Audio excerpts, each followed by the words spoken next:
Telefónica, la última de las entrevistas que tendremos en nuestro programa de hoy. Y el contacto telefónico será con la diputada Agostina Mora, a quien le agradecemos la predisposición para poder atendernos y para conversar con nosotros en la mañana de Radio Vanguardia. ¿Cómo le va, diputada? Buen día. De este lado, Facundo Pérez Toro, Marcela Andrade, desde Radio Vanguardia 95.3 de Caleta Olivia. ¿Todo bien?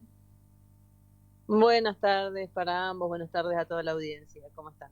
Todo muy bien por aquí. ¿Cómo se ha presentado este tiempo, diputada, primeramente, y en el marco de los acontecimientos y lo que se nos ha informado hace poco tiempo, que ha sido la suspensión, por ejemplo, en el día de hoy, de la fiesta del frío? ¿Cómo repercute y cómo lo toma como riogalleguense, lamentablemente, lo que aconteció anoche en este accidente que se cobró 4 vidas allí muy cerquita del acceso norte a Hueraique?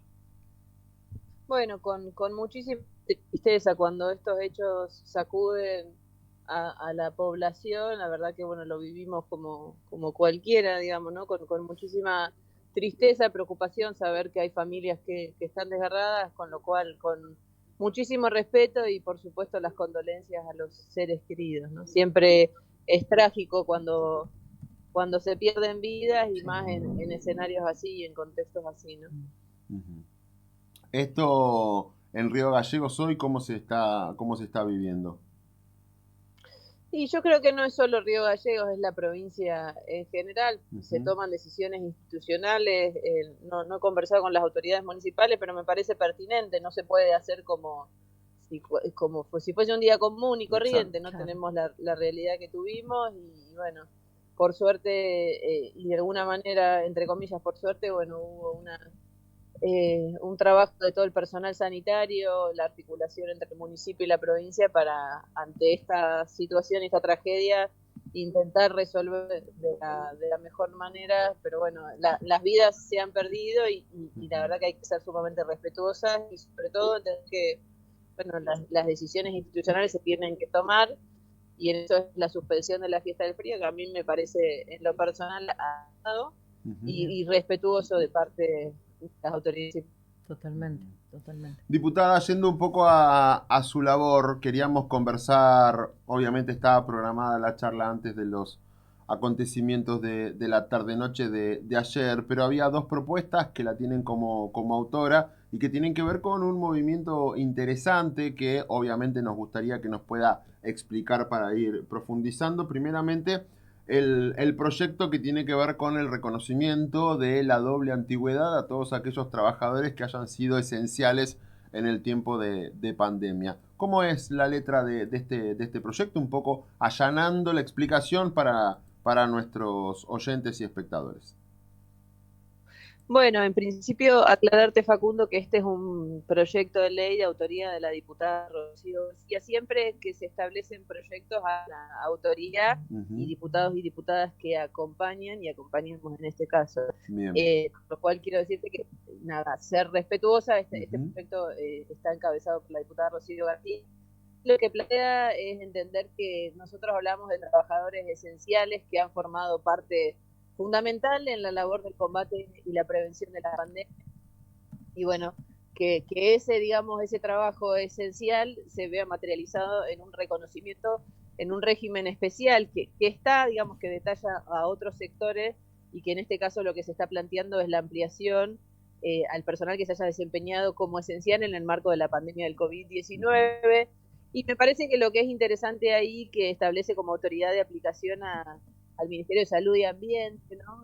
A mí me ha tocado formar parte de los equipos dentro de factura de gabinete que formaron parte de la prevención, el prevenir articulaba con los trabajadores municipales que cada localidad, como ustedes bien saben, tenía. Y la Ujú. verdad que la labor de esos equipos en la prevención, el acompañamiento y muchas veces la contención emocional de las personas que eran diagnosticadas de COVID positivo o que tenían el temor a eh, digamos, este virus y iban a testearse, nos parecía fundamental poder pensar en un esquema de reconocimiento.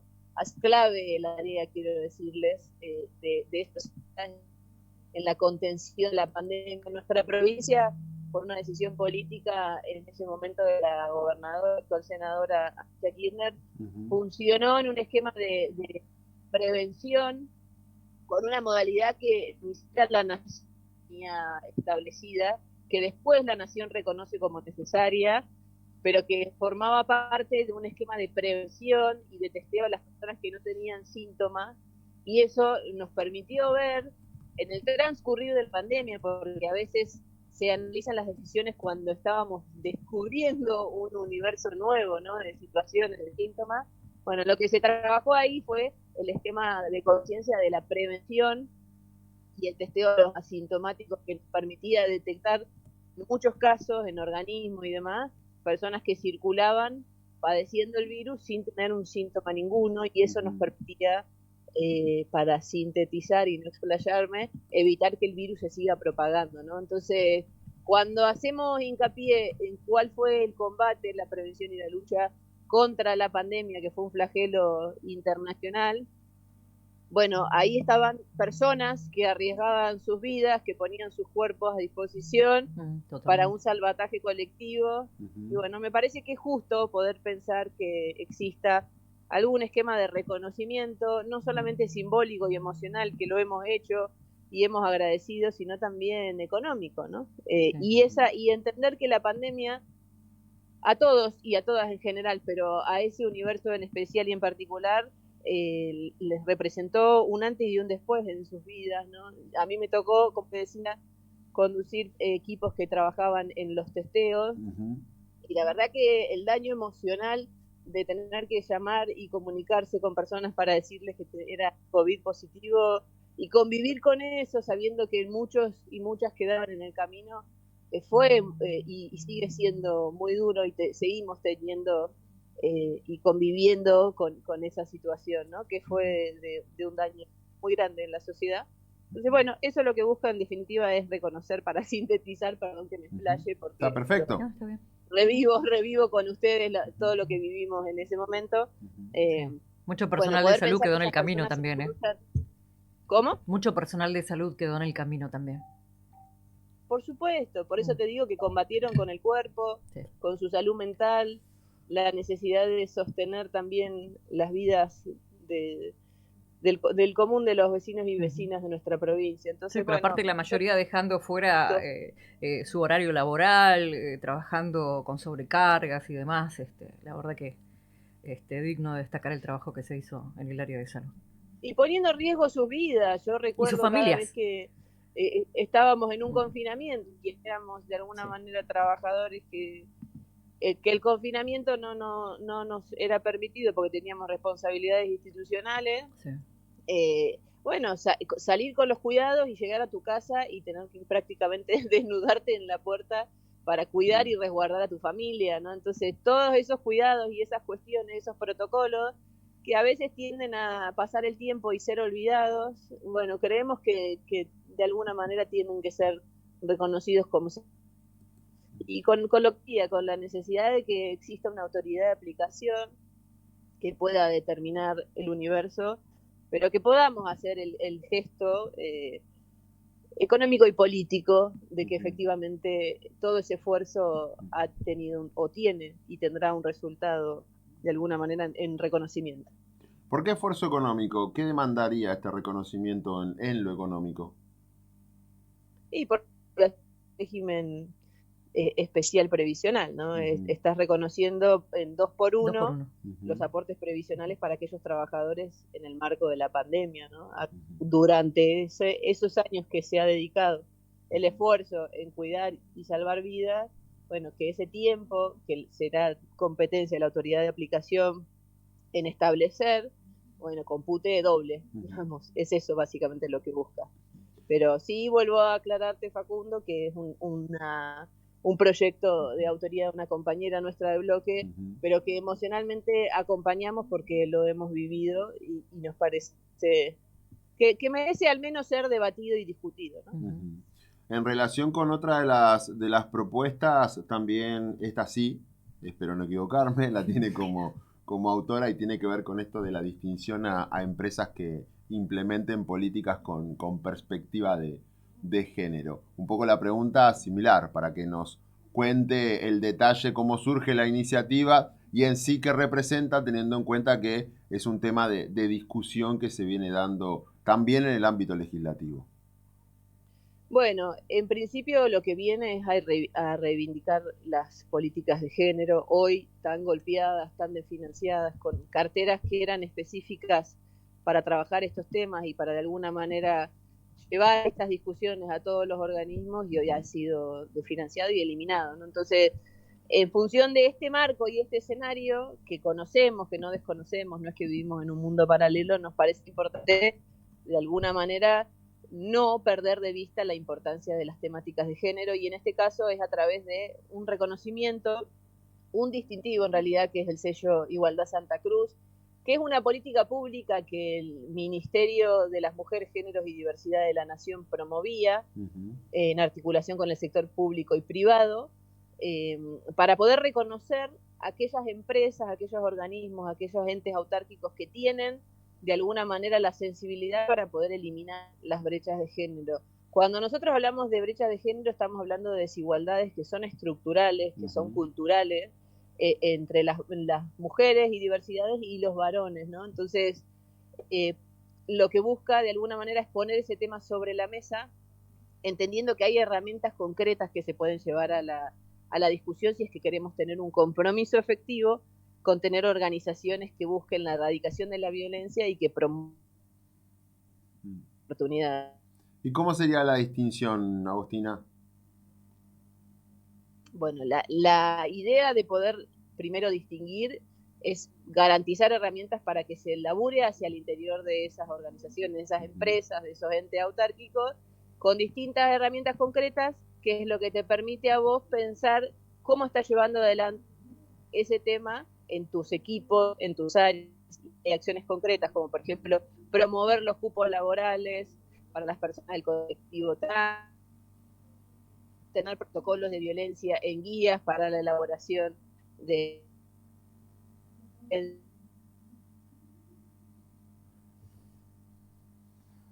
Ahí se nos entrecorta la lo que comunicación. busca, en definitiva, es poder, a través de eso, generar como un diagnóstico de tu empresa. Y cuando vos tenés cómo recibir ese diagnóstico, y una vez, y si vos tenés un beneficio, seguramente eso es el simple hecho de pensar tu interior, y es un reconocimiento público a través de esa distinción, es incluir a esas empresas, a esos sectores en un registro provincial, y es también pensar que puedan tener acceso prioritario a líneas de crédito, a licitaciones públicas.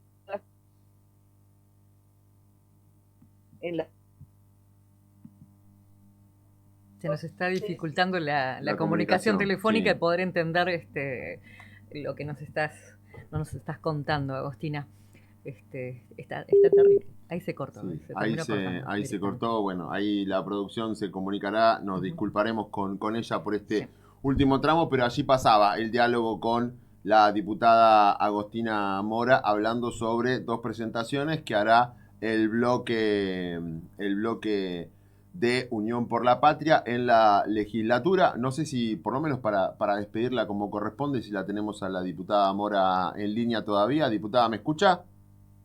Sí, yo los escuché siempre perfectamente. ¿Se escuchan? Bien, no, ahora sí la escuchamos, se nos entrecortaba. Entonces aprovecho para pedirle una opinión, más que nada porque usted también ha estado acompañando el proceso que el kirchnerismo ha llevado adelante en relación con las represas. Días atrás se conoció un video de Jairo Guzmán, el representante de La Libertad Avanza, dando cuenta sobre la reactivación y la decisión del presidente Milei de volver sobre esta obra que venía con serias dificultades para continuar su desarrollo. Al cruce salió el senador José María Carambia y prácticamente le sugirió que deje de hablar, cito textual, pelotudeces. ¿Qué opinión le merece todo este movimiento político en torno a lo que ha sido esta obra que de manera inicial fue comenzada a trabajar de parte del grupo político al que pertenece usted? En principio lo veo con muchísima desesperación por un cronograma electoral. Quiero ser clara con esto. Hay una propuesta de desarrollo productivo bisagra en una provincia que fue impulsada, como vos bien decís, por nuestro proyecto político, que no es una especulación partidaria, sino que hace al desarrollo de la provincia.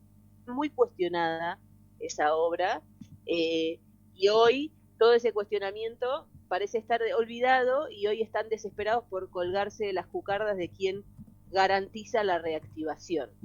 Reactivación que un gobierno nacional animosamente y dogmáticamente dice detener y manifestó detener, producto de que el gobierno chino está lo cual cosa, ¿no? Sin pensar qué implica, qué impacta para el desarrollo de nuestra provincia.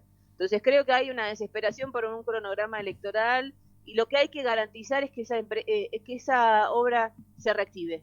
Punto. Digamos, hasta que eso no suceda, en el medio son especulaciones, fotos, digamos, mensajes, supuestos memorándum. Bueno, tiene que llegar efectivamente la reactivación por el desarrollo de nuestra provincia y tiene que pensarse hacia el futuro de nuestras generaciones, ¿no? Estamos en un momento donde nuestra provincia ha retrocedido 14 años en la generación del empleo privado, ¿no? Ni en la pandemia, que hablamos ya de la pandemia, se destruyó tanto empleo privado. Estamos peor que en la pandemia, ¿no? Entonces es necesario poder pensar cómo desde el Estado provincial y nacional se garantizan los mecanismos para reactivar esa obra, entendiendo que no solamente hay fuentes laborales, sino hay fuentes de generación de energía, hay fuentes de soberanía energética y de desarrollo productivo.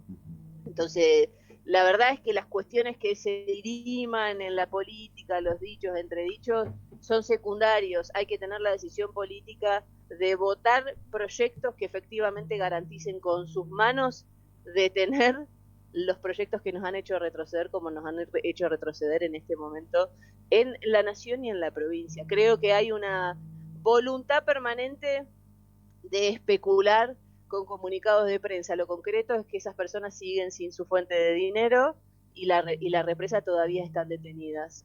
Nada, enhorabuena que efectivamente exista una voluntad en apariencia distinta a reactivar, pero que por favor se materialice esa propuesta en lo inmediato por el desarrollo de nuestra provincia. Muchas gracias, diputada, por el contacto y por atendernos. No, muchas gracias a ustedes y disculpen las fallas de comunicación. No, creo que eran de nuestro, sí, creo que eran de nuestro lado, igual o de la red, así que es una cosa que puede suceder. Gracias por la predisposición y la buena onda. Un abrazo grande. Que esté muy bien. Por supuesto, a disposición, como siempre. Igualmente. Hablábamos con la diputada provincial Agostina Mora sobre varias cuestiones que tienen que ver con la tarea legislativa y obviamente también opiniones sobre lo que va aconteciendo en el panorama político. Para el cierre, información de último momento, sí. Información de último momento, tal cual nos ha llegado comunicado oficial. ¿Quiere darle lectura, No señorita? Problema. Sí, el gobierno de Santa Cruz dispone 48 horas de duelo provincial por el trágico incidente ocurrido en la Ruta Nacional número 3. Ante el lamentable siniestro vial ocurrido en la tarde del jueves 24 de julio en la Ruta Nacional número 3, a pocos kilómetros de la localidad de Hueraique, el gobierno de la provincia de Santa Cruz expresa su profundo pesar por la pérdida de vidas humanas y acompaña con dolor a las familias de las víctimas en este difícil momento. En virtud de la magnitud del hecho, y como muestra de respeto y solidaridad con las personas fallecidas y sus seres queridos, el Poder Ejecutivo de Santa Cruz resolvió decretar 48 horas de duelo provincial a partir del día de la fecha. Durante el periodo de duelo, las banderas nacionales y provinciales permanecerán izadas a media asta en todos los edificios públicos de la provincia y se suspenderán los actos oficiales de carácter festivo. El gobierno reitera, destaca y agradece profundamente la labor inmediata y comprometida del personal de la Policía de Santa Cruz, Bomberos, Protección Civil, Hospital Regional de Río Gallegos, Vialidad Provincial, Desarrollo Social, Cruz Roja, Fuerzas Armadas, Emergencias Aeroportuarias, personal sanitario y trabajadores del municipio que participaron del operativo de emergencia. Asimismo, brinda el reconocimiento a la presencia y el trabajo de la ministra de Salud y Ambiente, Lorena Ross, quien se trasladó al hospital para coordinar también la asistencia médica a los heridos. Santa Cruz está de duelo y acompaña a cada familia afectada por esta tragedia. Muy bien, la información entonces, 48 horas de duelo en el ámbito de la provincia de Santa Cruz.